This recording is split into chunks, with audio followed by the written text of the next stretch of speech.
কেউই এই কালো পাখির নাগাল পেল না, কেননা এই বিমানের গতি যে মিসাইলের চেয়েও কয়েক গুণ বেশি। আজ আপনাদেরকে বলতে চলেছি বিশ্বের সবচেয়ে দ্রুতগতির বিমান ব্ল্যাকবার্ডের গল্প, যাকে 24 বছরে 4000-এরও বেশি মিসাইল দিয়ে ধাওয়া করেও কোনো দেশ ভূপাতিত করতে পারেনি।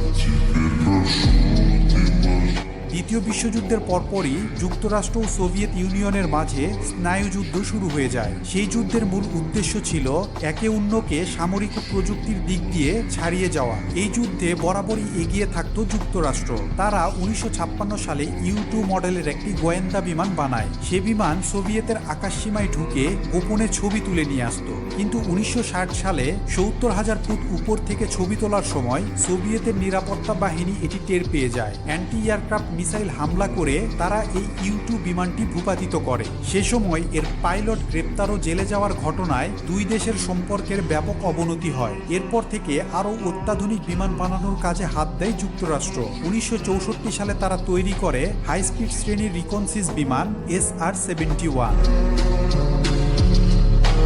মার্কিন বিমান নির্মাতা প্রতিষ্ঠান লকহিড কর্পোরেশনের তৈরি এই বিমানের ডাকনাম দেওয়া হয় ব্ল্যাকবার্ড, যা শব্দের গতির সাথে ছুটতে সক্ষম ছিল। এর চেয়ে দ্রুতগতির জেট ইঞ্জিন চালিত বিমান এখন পর্যন্ত পৃথিবীতে আর একটিও তৈরি হয়নি। এই বিমান খুবই নিখুঁতভাবে ছবি তুলতে পারত।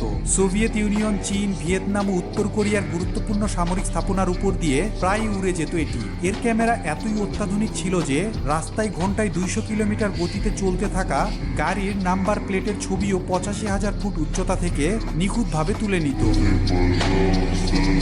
ব্ল্যাকবার্ডের বডির 85%ই ছিল টাইটেনিয়ামের তৈরি, কিন্তু তৎকালীন সময়ে এই মূল্যবান ধাতুর প্রধান রপ্তানিকারক দেশ ছিল সোভিয়েত ইউনিয়ন। কিন্তু এই বিমান বানাতে এত বিপুল পরিমাণ টাইটেনিয়াম যদি যুক্তরাষ্ট্র তাদের কাছে কিনতে যায়, তবে সন্দেহ করবে সোভিয়েত গোয়েন্দা সংস্থা KGB। তাই মার্কিন গোয়েন্দা সংস্থা CIA দেশে বিদেশে বেশ কিছু ভুয়া কোম্পানি তৈরি করে।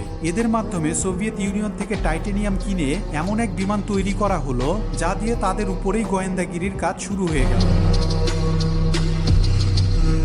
ব্ল্যাকবার্ড ল্যান্ড করার পর আবার আকাশে উড়াতে কমপক্ষে 1 সপ্তাহের রুটিন মেইনটেনেন্স করতে হতো। অনেক সময় মাসখানেকও লেগে যেত, কারণ এর পার্টস ড্যামেজের পরিমাণ ছিল খুবই বেশি। কখনো কখনো দেখা গিয়েছে যে প্রচণ্ড গতিতে চলার কারণে 2-1টা নাট বল্টু খসে গেছে। এছাড়া বিমানে এমন বেশ কিছু যন্ত্রাংশ ছিল যা একবারের বেশি ব্যবহার করা যেত না। এসব কারণে বছরে প্রায় $300 মিলিয়ন ব্ল্যাকবার্ডের পেছনে রক্ষণাবেক্ষণ কাজে ব্যয় হতো।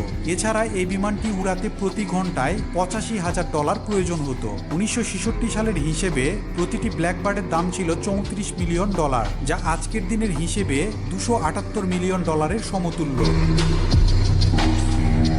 তৎকালে সোভিয়েত ইউনিয়নের কোনো মিসাইলের সাধ্য ছিল না একে ভূপাতিত করার। বিমানটির 24 বছরের সার্ভিস লাইফে বিভিন্ন দেশ এটিকে লক্ষ্য করে সব মিলিয়ে 4000-এরও বেশি অ্যান্টি এয়ারক্রাফট মিসাইল ফায়ার করেছিল। এর একটিও তাকে ছুঁতে পারেনি। এছাড়া এ সময়ে এটি 200টি যুদ্ধ বিমানকে গতির জোরে পরাস্ত করে।